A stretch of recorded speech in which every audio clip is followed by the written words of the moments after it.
Assalamualaikum warahmatullahi wabarakatuh. Perkenalkan kami calon guru penggerak angkatan 7 kelas 250 kelompok 1 dari Kabupaten Bondowoso.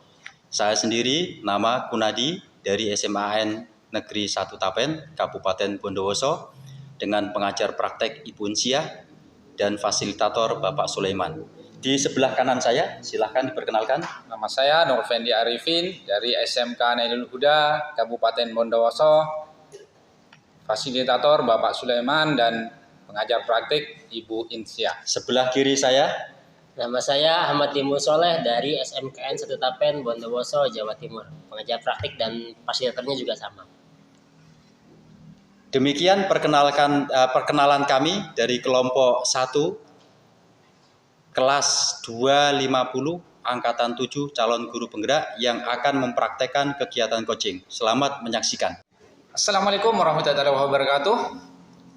Pada kegiatan coaching kali ini saya akan berperan sebagai pengamat dan di samping saya Bapak Timbul sebagai coach dan di depan saya Bapak Kunadi sebagai coach. Selanjutnya mari kita saksikan.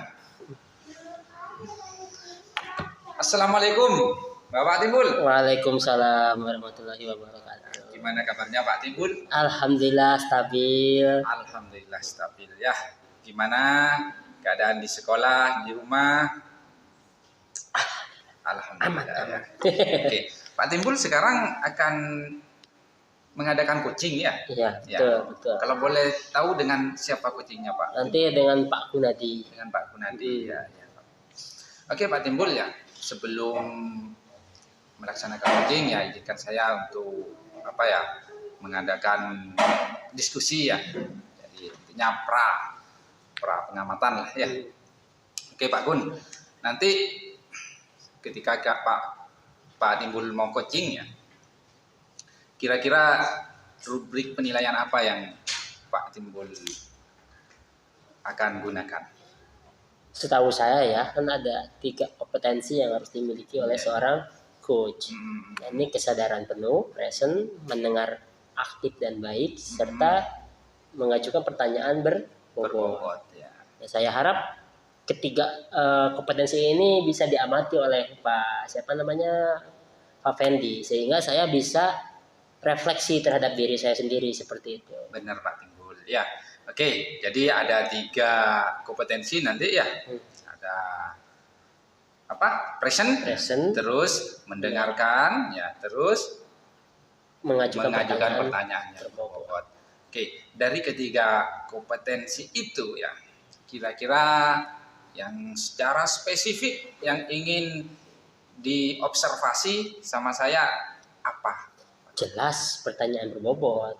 Kenapa saya memilih pertanyaan berbobot? Karena dengan saya mengajukan pertanyaan berbobot, berarti diri saya, pikiran saya sudah penuh ada di di pelaksanaan coaching tersebut. Yang kedua, tentunya dengan mengajukan pertanyaan berbobot, saya pasti sudah mendengarkan dengan baik Pertanyaan cerita berbobot ya. cerita dari coach tersebut. Oke, jadi yang ingin dikembangkan nanti Betul. ya secara spesifik yaitu pertanyaan berbobot ya. Kira-kira ketercapaian ya dari tujuan pengembangan yang diinginkan tadi apa Pak?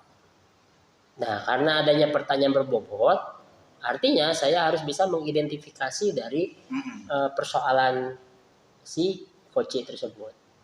Oke. Dari cerita coach tersebut saya harus bisa mengidentifikasi apa yang dia bicarakan sehingga muncul pertanyaan berbobot yang kemudian akan dibuatkan rencana aksinya. Ya. Jadi nanti hasil aksinya itu ya, hasilnya yang ya. Oke. Itu saja mungkin pertanyaan sebelum Pak Timbul melaksanakan coaching pada hari ini ya Pak. Ya, untuk Pak Timbul silakan melaksanakan coaching dengan Pak Kunadi. Siap. Terima kasih Pak Fen. Siap. Assalamualaikum Pak Kun. Waalaikumsalam warahmatullahi wabarakatuh, Pak Timbul. Saya ada waktu nih hari ini. Kebetulan kan kita malam sudah sudah komunikasi. Katanya Pak Kunadi pengen bercerita. Kebetulan pada saat ini saya free nih sampai sore ini. Nah, ya itu makanya saya emang berharap bisa ketemu sama Pak Timbul karena banyak hal yang saya pikirkan, banyak hal yang menjadi persoalan-persoalan dalam otak ini belum memiliki teman untuk bisa mengurai itu. Ya, ya. Nah, saya pernah lakukan percakapan sama Pak Timbul kok asik. Iya, Akhirnya, iya, iya. oh ini tepat ini. Iya, iya. Akhirnya baru kali ini kita bisa ketemu Pak Timbul. Betul. Nah, kira-kira apa yang bisa dibagi kepada saya ini? Ini Pak Timbul. Ini kan saya mulai beberapa bulan terakhir ini sedang pusing ini.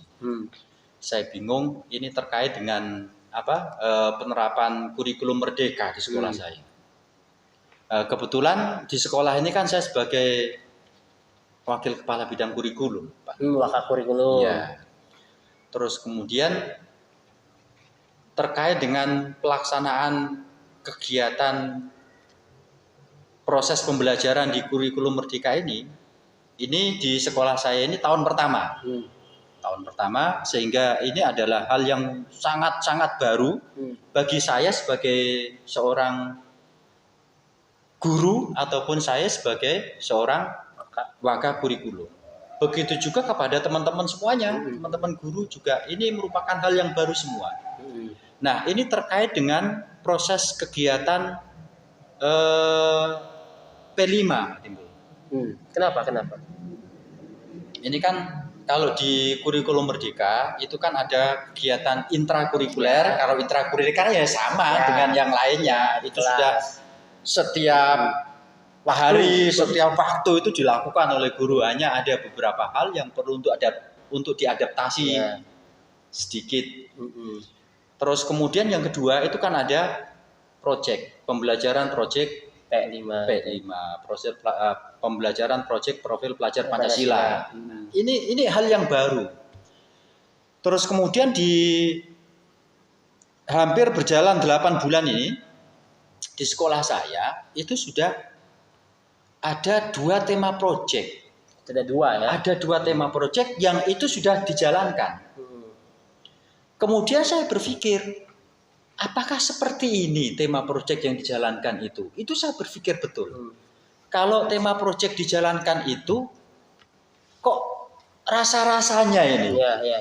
Rasa-rasanya ini kok sama dengan kegiatan intra ini? Ini menurut saya ada yang salah ini. Ini yang saya bingung ini. Ini yang apa? Yang betul-betul saya pikirkan, terus kemudian betul-betul saya kepingin punya partner untuk mengurai itu. Jadi Pak Kunadi sebagai wakil kurikulum dan guru baru tahun ini melaksanakan tahun pertama kurikulum Merdeka Belajar. Ya. Di mana di dalamnya ada P5. Nah, sudah 2 yang sudah 2 tema yang sudah berjalan. Cuman Pak Kunadi merasa kok ini tidak ada bedanya dengan intra. Padahal ini kokurikuler kan? Betul. Nah, emang keinginan Pak Kunadi itu seperti apa? Nah, kalau keinginan saya ini Pak Timbul, saya ini kepingin guru-guru dalam proses untuk melaksanakan kegiatan P5, mereka bukan terfokus pada produk, tetapi mereka terfokus pada proses. Nah, selama ini mohon maaf ini saya refleksi dulu menceritakan apa yang sudah terjadi Pak Timbul ya. Bahwa apa yang sudah dilakukan oleh guru-guru dalam menerapkan kegiatan pembelajaran proyek ini, mereka terfokus pada produk. Sehingga produk itu yang karena terfokus pada produk, desain produk seperti ini nanti desain jadi ketika anak-anak mengikuti proses kegiatan pembelajaran. Nah, menurut saya sampai membaca panduan kegiatan pembelajaran project P5 itu? Ya, P5 itu. Saya berkali-kali membaca itu. Ternyata saya tidak menemukan di dalam panduan itu bahwa proses kegiatan pembelajarannya terfokus pada produk, tetapi terfokus pada proses. Nah, proses ini mengacu kepada penerapan pembiasaan profil pelajar Pancasila. Nah, terkait dengan hasil akhirnya nanti seperti apa? Ya tergantung dari prosesnya. Ya, tergantung anak-anak gitu ya. Guru nggak bikin harus seperti ini. Nah, gitu. iya. Harapan saya seperti itu.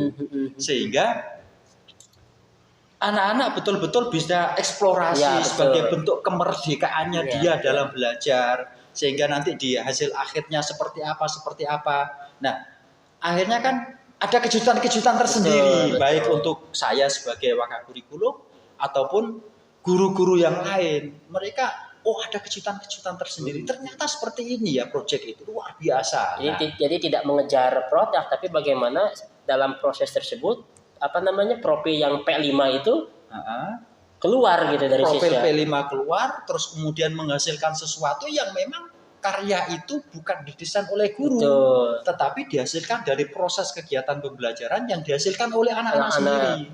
Sehingga kan ada kejutan-kejutan. Kalau guru yang sudah menentukan produk, kita nggak terkejut nanti Iya. hasil akhirnya seperti ini kan begitu. Iya. Kalau menurut saya itu bukan kegiatan pembelajaran itu. Iya, betul. Jadi keinginan dari Pak Kun ini bagaimana tidak fokus pada produk, Betul. tapi fokus pada proses. Iya. Nah, itu apa hal-hal tersebut sudah disampaikan kepada guru-guru? Ada beberapa hal ini, Pak. Kalau secara informal hal-hal seperti itu sudah kita sampaikan. Secara informal sudah kita sampaikan. Bahkan secara formal pun, karena ini adalah kurikulum yang baru, tentunya sekolah di sini dikomandani oleh tim kurikulum itu sudah memelopori untuk mengadakan kegiatan workshop pembelajaran. Tetapi workshop pembelajaran selama ini yang kita lakukan itu memang terfokus pada kegiatan intranya. Terus kemudian ya sesekali pemateri itu sedikit menyinggung terkait dengan P5-nya tadi. P5-nya. Sehingga dalam proses untuk melakukan kegiatan itu, kami tim kurikulum itu melakukan penguatan. Untuk melakukan pemrograman, karena kan masing-masing sudah ditunjuk kaptennya ya. Ada leadernya Di proyek itu kan ada leadernya. Nah, mungkin yang saya lakukan saya selama ini kan selalu berbicara pada leader saja. Jadi saya sebagai kurikulum itu selalu berbicara pada leader, terus kemudian meminta laporan pada leader. Nah, sementara saya masih belum berbicara pada guru-guru yang berkolaborasi terkait dengan pelaksanaan proyek itu ya. Itu mungkin. Iya, itu kok saya nggak terpikirkan ya. Seharusnya saya juga harus ketemu kapan mereka mau mengadakan perencanaan proses kegiatan pembelajaran proyek ya. Saya harus hadir di situ, terus kemudian kepengen tahu apa yang mau dilakukan kan seperti itu ya. Iya. Jadi mungkin tadi kan kita sudah jelas tuh bahwasanya yang diinginkan oleh Pak Kunadi sebagai wakakurikulum itu bukan di produk, tapi di proses. Tadi sudah dilakukan, sudah ada sosialisasi, sudah ada pelatihan. Cuman kebanyakan di intra. Pak Kunadi pun ngobrol, tapi ngobrolnya ini mau baik formal maupun informal kepada leadernya ya, betul. Belum kepada guru-guru yang berkolaborasi dalam pelaksanaan kegiatan proyek itu ya. Mungkin itu bisa dilakukan nantinya mungkin. Iya ya. Saya nggak terpikir itu ya. Bisa itu nanti itu mungkin bisa saya lakukan ya. Sehingga guru-guru mereka memiliki mindset bahwa proses kegiatan pembelajaran itu bukan berfokus pada spesialisasi keilmuannya dia, tetapi ini adalah bentuk kolaborasi bagaimana untuk membiasakan di profil pelajarnya itu dalam prosesnya ya. Nah, terkait dengan hasilnya sudah tidak perlu untuk dibuat dulu hasilnya seperti apa. Hasilnya nanti terserah belakangan. Siswa aja. Biar ada kejutan gitu ya. Iya ya, itu kok saya tidak terpikir itu ya. Kira-kira selain itu mungkin ada ide-ide alternatif gitu. Tadi kan kita sudah tahu nih Pak Kunadi mau mengajak komunikasi, mengajak berdiskusi dengan guru-guru yang terlibat dalam proyek P5 tersebut, tidak hanya ke leader. Nah, kira-kira ada ide lain yang mungkin bisa digali, bisa dikembangkan gitu? Iya. Ada sepertinya ya. Ini ada. Apa kira-kira? Sepertinya selama ini kan sekolah hanya memfasilitasi pelatihan-pelatihan terkait dengan proses kegiatan intra saja. Saya pikir perlu untuk diagendakan khusus untuk pelaksanaan kegiatan proyek, pelatihan-pelatihan khusus yang itu terfokus bagaimana untuk mendesain proyek, Oke, oke. mendesain P5, terus kemudian bagaimana untuk memprogramkan, karena kan ini masing-masing guru mereka kan memiliki Pemahaman. memiliki basic keilmuan yang berbeda-beda yang berkolaborasi menjadi satu. Ketika basic keilmuannya ini terus kemudian tetap masuk dalam proses kegiatan itu, mindsetnya kan masih intra. Ya, betul. Nah, sehingga ini perlu ya, sekolah mungkin perlu Pak ya, sekolah perlu untuk mengadakan workshop terkait dengan proses pembelajaran P5. Jadi keinginan Pak Kunadi selain tadi ngobrol diskusi informal kepada guru-guru yang terlibat, juga adanya perubahan mindset ya, dari guru-guru tersebut dalam sebuah pelatihan untuk khusus proyek P5. Ya, betul. Jadi ada dua nih yang mau dilaksanakan. Betul, ini saya tidak terfikirkan itu ya. Karena memang selama ini sekolah itu memfasilitasi guru-guru mindsetnya itu ya mindset kegiatan pembelajaran. Karena kan mindset kegiatan pembelajaran untuk kurikulum 2013 dan kurikulum 2000 dan kurikulum Merdeka ini kan berbeda. Ya, betul. Makanya kan kemarin pelatihan-pelatihan yang kita lakukan itu terfokus pada kegiatan intra. Iya ya. Ini memang harus diagendakan khusus ini. Cocok ini dua ini. Iya. Kapan ini kira-kira mau dilaksanakan yang dua ini? Paling ini bisa dilaksanakan ini pas libur semester itu. Oh ya. Libur semester kita yang mana dulu nih yang libur semester? Yang nomor 1 apa nomor 2? Tadi kan nomor 1 mengajak ngobrol. Nomor 2. Nomor 2 yang pelatihan. Ya, pelatihan. Karena kan kita berharap pelatihan itu bukan hanya sekedar pelatihan saja, tetapi bagaimana di pelatihan itu mampu untuk merubah mindsetnya guru-guru dalam pelaksanaan pembelajaran di P5-nya ini. Ini kan baru bulan Maret ya? Ini Maret, April, Mei, Juni. Ya paling di sekitar akhir Juni. Juni ya. Berarti kan itu kan jangka panjang loh. Jangka panjang. Untuk pembelajaran tahun depan. Ya 3 bulan untuk. Nanti kita siapkan untuk pembelajaran tahun depan. Ya. Nah yang nomor 1 mengajak diskusi dan untuk yang guru-guru berkolaborasi P5 itu kapan itu? Nah kalau itu harus intens itu. Jadi kan jadi di kegiatan proyek itu kita laksanakan dalam satu tema ya. Di sekolah saya itu dalam satu tema itu durasi waktunya sekitar 4 bulan. 4 bulan. Terus kemudian ini kan sudah berjalan 8 bulan ya, hampir 8 bulan. Jadi sudah ada 2 tema. Ada 2 tema. Berarti tema yang ketiga masuk sekarang. Yang tema ketiga berarti seharusnya sekarang. Nah, ini masih belum dilaksanakan. Nah, ini saya harus intens diskusi sama kaptennya sekaligus sama guru-gurunya untuk merubah mindset itu ya. Betul. Ya, betul. Nah, berarti ini yang perencanaan yang pertama itu bisa saya laksanakan dalam minggu-minggu ini. Ya, minggu-minggu ini. Agar supaya tema terakhir dalam proses kegiatan P5 ini tidak meniru tema-tema yang sudah berjalan di 2 tema tadi. Ya, yang menghasilkan produk dan produknya sudah ditentukan. Gitu. Nah, itu sekaligus nanti hasil akhirnya akan kita jadikan referensi untuk dibuat pelatihan penyempurnaan di tahun depan. Cocok ini. Iya. Ini baru. Ada ide baru ini. Ide baru. Iya. Nah, udah gimana rasanya? Alhamdulillah, ini plong ini. Mulai kemarin saya berpikir terus ini, Pak. Bulat terus ini enggak ketemu ini. Saya terima kasih ini. Terima kasih kepada Pak Timbul. Ini sudah menjadi partner bicara saya. Partner ngobrol sehingga menemukan ide-ide solutif ini. Terima kasih. Saya sudah plong ini. Saya penasaran ini. Kan ini ada jangka pendek, ada jangka panjang nih. Jangka pendeknya tadi mau setiap minggu ngobrol. Betul. Nah, saya penasaran nanti gimana hasilnya dalam minggu pertama ini. gimana hasilnya dalam minggu kedua ini? Apakah ada perubahan mindset dari guru-gurunya atau tidak? Nah, iya. Nah, itu nanti sepertinya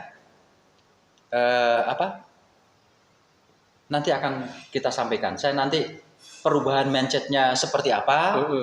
Apakah sudah sesuai dengan yang saya kendaki atau tidak? Atau nanti justru akan timbul masalah-masalah baru. Nah, nanti saya butuh waktunya Pak Timbul ini. Saya butuh waktunya Pak Timbul untuk bisa ngobrol lagi nih. 2 minggu ya? 2 minggu lagi kita nanti akan ketemu untuk ngobrol lagi terkait dengan persoalan-persoalan ini ya. Oke, siap. Ini mohon bantuannya Pak Timbul ya. Terima kasih. Terima kasih. Sudah ada kan ya ide-ide ya?